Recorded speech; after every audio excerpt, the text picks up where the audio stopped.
Hey guys, and welcome back to my channel. Today it's a Monday, so we're back on the geography channel. And today I spun a wheel.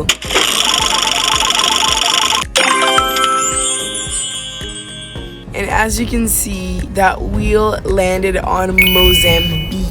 This wheel represents the country that's going to be forming an empire today. As I've told you guys a few videos earlier, I am not the best at Africa. So this is why we're going to be asking ChatGPT for the allies and enemies of Mozambique. So I'm asking ChatGPT, in a scenario where Mozambique would go imperialist and try to form an empire, who would be their 10 biggest allies? If Mozambique were to adopt an imperialist strategy and seek to expand its influence, its potential allies would likely be chosen based on a combination of regional proximity, existing diplomatic relationships, economic ties, and strategic interests. Here are 10 countries that could potentially become Mozambique's biggest allies in such a scenario. 1. South Africa. As Mozambique's southern neighbor and a regional powerhouse, South Africa has a strong economic and political ties with Mozambique. Their collaboration in regional stability and development could make South Africa a key ally. 2. Tanzania. Sharing a northern border, Tanzania and Mozambique have historical and cultural links. They also collaborate on regional security issues, making Tanzania a potential ally. 3. Zimbabwe. Located to the west of Mozambique, Zimbabwe has long-standing political and economic relations with Mozambique, strengthened by shared interests in regional trade and security. 4. Portugal. As the former colonial power, Portugal has retained strong cultural and economic connections with Mozambique. Portugal's support could be significant, especially within the European Union context. 5. China. China has been heavily investing in Mozambique, particularly in infrastructure and natural resources. China's global strategic ambitions and economic investments could align with Mozambique's expansionist goals. 6. India. With growing economic interests in Africa, India has been strengthening its ties with Mozambique, particularly in energy and trade sectors. India could support Mozambique to safeguard its interests. 7. Russia. Russia has been increasing its influence in Africa through military cooperation and economic investments. Mozambique could benefit from Russian support in military and strategic terms. 8. USA. The US has shown interest in African stability and development, often providing aid and support for economic growth. Mozambique's strategic location and resources could attract US support. 9. Brazil. As a Portuguese-speaking nation with growing influence in Africa, Brazil shares cultural ties with Mozambique and has been increasing its economic presence in the region. 10. Japan. Japan's focus on African development through investment and aid could make it a valuable ally for Mozambique, particularly in technology and infrastructure projects. So here you go. By the way, in this video, Mozambique will be presented as the color red as it's forming the empire, and its allies in the color dark red, and the other countries they'll be invading in these colors over here. Mostly blue though. Now, and what would be the 10 countries they'd invade? If Mozambique were to pursue an imperialist strategy and seek to expand its territory, the selection of target countries for invasion would likely be influenced by a combination of geographical proximity, strategic value, resource wealth, and potential for relatively easy control. Here are 10 countries that Mozambique might target in such a hypothetical scenario, listed in no particular order. 1. Eswatini, a small landlocked country to the southwest. Eswatini's proximity and manageable size might make it an attractive target for Mozambique. 2. Lesotho, another small landlocked country within South Africa. Lesotho's strategic location inside could make it a target for expansion. 3. Malawi, sharing a western border with Mozambique, Malawi has historical ties and potential agriculture and resource value. 4. Zimbabwe, though potentially an ally, the economic and political instability in Zimbabwe could make it a target for Mozambique seeking control over its significant natural resources. 5. Zambia, with its rich mineral resources, Zambia could be a target for Mozambique seeking economic gains from resource extraction. 6. Tanzania. To the north of Mozambique, Tanzania has valuable ports and resources that could be strategically significant. 7. Madagascar. As an island nation with rich biodiversity and resources, Madagascar could offer strategic maritime advantages. 8. Botswana. Known for its diamond mines and relatively stable political environment, Botswana might be a target for economic reasons. 9. Namibia. With valuable natural resources and a strategic location along the Atlantic coast, Namibia could be an attractive target. 10. Comoros. The small island nation in the Indian Ocean could provide strategic maritime advantages and potentially valuable marine resources. So without further ado, let's just get into this. So the first thing that Mozambique are going to be doing today is declare war on Malawi. Okay, so I've placed literally all the capitals. So they have a pretty badass move at first. So you know how Malawi is named after this river, the Malawi River. I believe that it's all under their control. Although Mozambique and Tanzania have a lot of control over it, it's technically Malawi water, I think. I'm pretty sure. I believe. But something they do is tell their old buddy, old pal, Tanzania, you want to have some fun bonding time invading Malawi? And then they go, sure, and here we are. So the badass move they're doing is, yeah, didn't you guys expect this? And then troops immediately arrive from Lake Malawi and a bit towards Malawi themselves. And then troops from Mozambique connect with troops that were sent through Lake Malawi from Mozambique, and it cuts off this part of Malawi from itself, which means Mozambique could cut deep into it and surround it, wiping it out pretty quickly.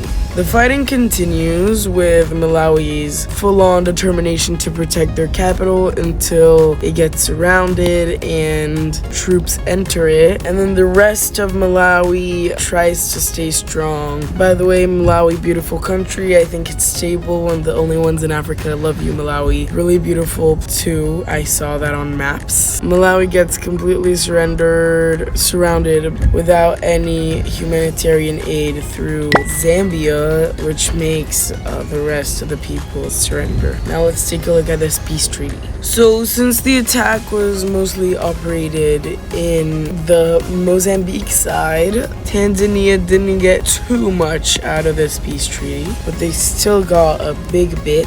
And the next country Mozambique went to invade is Comoros. So I've heard Comoros is a bit like the Maldives. Maldives, great country. I wish the government was good, but Comoros, I think it's like this, but it's really beautiful and stuff. Maybe not like the Maldives, but you know. And so in this war, we're just gonna show the Navy for now, right now. Mozambique's naval warfare start a spearhead, which is kind of against the UN's law, and surround the islands of Comoros. Is it one island and these are other things? Oh, I'm not pretty sure, but there you go. And this is pretty simple. No one's in, no one's out. And then 500 troops from Mozambique land in the beaches of the country, and they can they can scare it away to surrender. And what's left is the capital, and when they go inside the capital, they kind of need a bit of backup as the people resist against the 500 soldiers, as everyone ran away and hid in the capital. So still a small army of 5,000 people managed to stop the people in the capital, and Comoros surrenders. In this peace treaty, Comoros is fully annexed by Mozambique. And you know what? The water representation is really ugly, so I'm gonna stop representing it now. And the next country Mozambique is going to be declaring war on is Zambia. And another country, the DRC, is going to be taking advantage of this and also declares war on Zambia. Zambia knows that Mozambique is kind of an economic and military powerhouse right now. So, plus their capital is far from the DRC. And so Zambia goes, you know what? We're gonna try our best with the DRC. And so, with their kind of big military against this horrible communist country of the DRC, the Zambia managed to push kind of deep into the DRC, which later surrender and try to meet for peace. I definitely did not just do that to fix the horrible panhandle of the DRC. Oh no, this is a monstrosity. I shouldn't have created this monstrosity. Okay, well, troops from Mozambique crossed the border into Zambia, and they managed to capture the capital pretty quickly there. And so two other countries are interested in this, Zimbabwe and Tanzania. They're kind of hungry, and so troops from their side spearhead deep into Zambia, and surprisingly, no other country joins. Well, Zambia is surrounded, no more aid, and they surrender after some time. Okay, so in this peace treaty, Mozambique get a pretty large chunk off of Zambia, plus Tanzania also get a chunk, plus Tanzania also get this over here in blue. Zimbabwe get this chunk over here in blue too, about something like that. And the rest, this little chunk, gets made into a Mozambique puppet state. So this strengthens the ties between Mozambique and their allies. And so the next country they're going to invade is none other than Madagascar. You know the penguins? There are no penguins in Madagascar. So here we go. We're back into the naval map of Mozambique. The first thing they're gonna do in this war is make a little push over here but not touch Madagascar, plus make a big push over here, also not touch Madagascar, and one over here and also not touch Madagascar. Ooh, this one actually accidentally touched, but think, okay? Use your imagination. The first thing they do all together, they get the commandment to push into the coast and expand the push large. This is what they do from all three sides. This looks like a parasite. And then slowly but surely they connect the naval pushes over here in the west, and they are pumping out resources until they can thicken their pushes really big, and then make tiny little other pushes over here trying to get more land. They managed to make one over here in the east, and then they put another one to land in the east of the island until they can connect, and they managed to make one little one here and surround the island over here. The island know they're in trouble, and they are in big trouble. There's a push over here that expands and it surrounds until eventually the island is completely surrounded by Mozambique's navy, and they thicken that surrounding so nothing can come in, nothing can come out. Eventually Madagascar die out and they're in need for exterior help. No one helps them, and something that happens between these pushes is something like this, where they can push like from one side to the other and one side to the other, and this is what happens. And then it goes like something like this and like this, and the pushes are all strengthened. Madagascar did not have any more food, and so people start dying. Really horrible. It's called a siege. And then Mozambican troops immediately flood in all through the west and the coast, and since it's hard to go like over here to the more populated Indian Ocean areas, the troops go in for the interior of the island. They contact some tribes, murder all of them, and then they surround the capital, but the capital manages to live as a lot of people ran and escaped to it thinking it would be safe. Now they got the possibility to surround it from the east, and the whole island through land is surrounded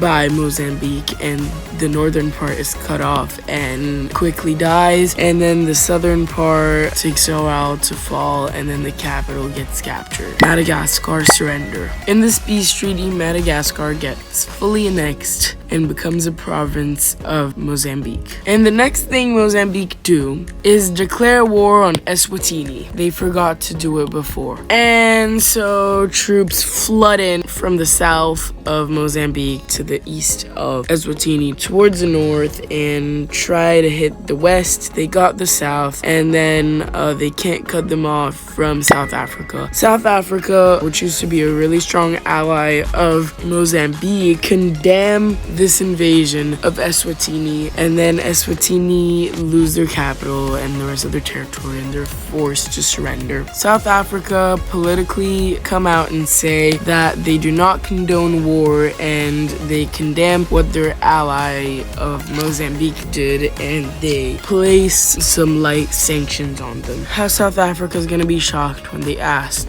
them for military access to declare war on Lesotho. South Africa tell this to everyone. They go publicly and say that they condemn war and they do not allow military access for nobody that's attacking anyone. So Mozambique just wanted war. South Africa went public with this. Mozambique are like, either you stop all this nonsense and say it was all a lie, or we'll declare war on you. South Africa politely declined the ultimatum, which results them in a war with Mozambique. Guess who else joins? Zimbabwe. They want more land. So troops from southern Zimbabwe cross the border and they stalemate at the north of South Africa. And troops from southern Mozambique try their best to hurt South Africa in any way possible. They connect with the north, and South Africa was not expecting something like this, but as you can see, Mozambique just got a hell of a lot stronger.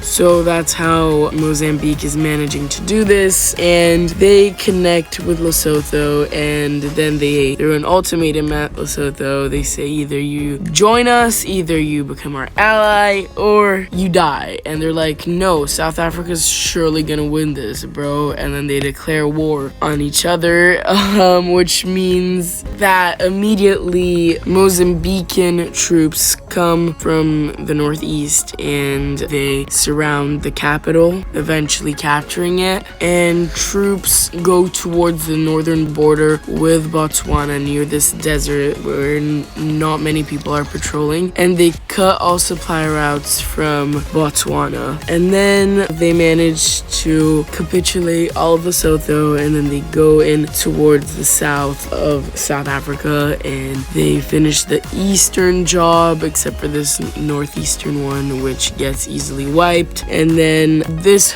is a really hard place to invade because of all the happy people, the African happy people, and they go here and they wipe South Africa off just like a bug. But fighting like a lion, they try their best to stop South African resistance, which is gonna be really hard, especially because it's an African country against South Africa. South Africa's literally like the only strongest country in Africa. Maybe we're counting Egypt in that, but now that Mozambique is really strong, they surround Cape Town and they manage to capture it, and they capitulate the rest of South Africa. And so the next thing that Mozambique do is declare war on Botswana. Someone else joins. Yay, again. Botswana is scared for their life, especially having their capital on the border, which is immediately surrounded and captured a few days later. After a few months of repeated losses, Botswana see no more point in fighting this war and surrender. So in this peace treaty,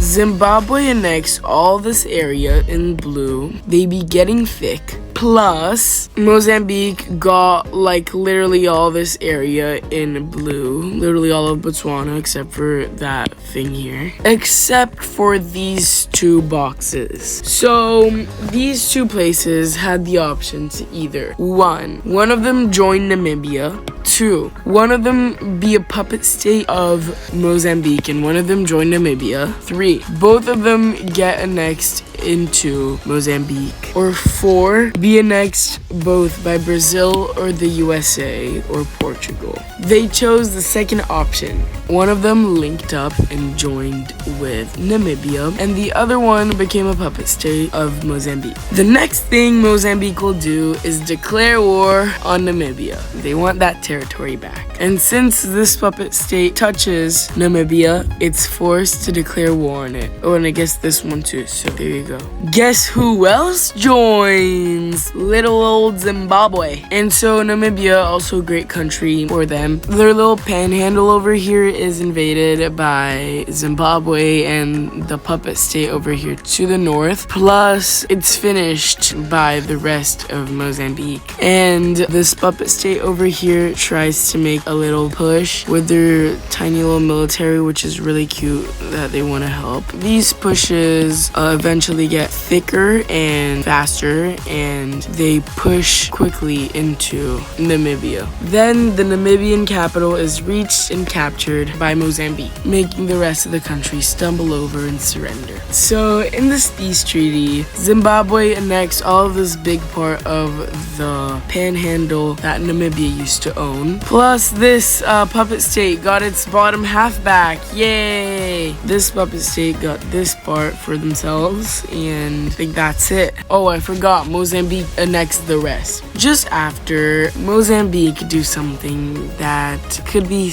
really, really sad for emotional viewers. They backstab their greatest ally, Zimbabwe, which triggers this puppet state to have to join the war against Zimbabwe. And poor Zimbabwe just wanted to be mean and aggressive, but karma came to them first. I mean, at least before Mozambique. And they're fighting a one front war. At least it's not that bad. The puppet state try to do something cute, but that's all they can do, which is pretty big for a puppet state. And the rest of the country make a pretty big push into Zimbabwe, and Zimbabwe eventually end up losing their capital, and the rest of the country surrenders. And so in this peace treaty, all of Zimbabwe is shared between the big puppet state and the rest of Mozambique. This puppet state and Mozambique have grown significantly closer throughout the years, and a referendum is held over here in whether they would like to join Mozambique or not.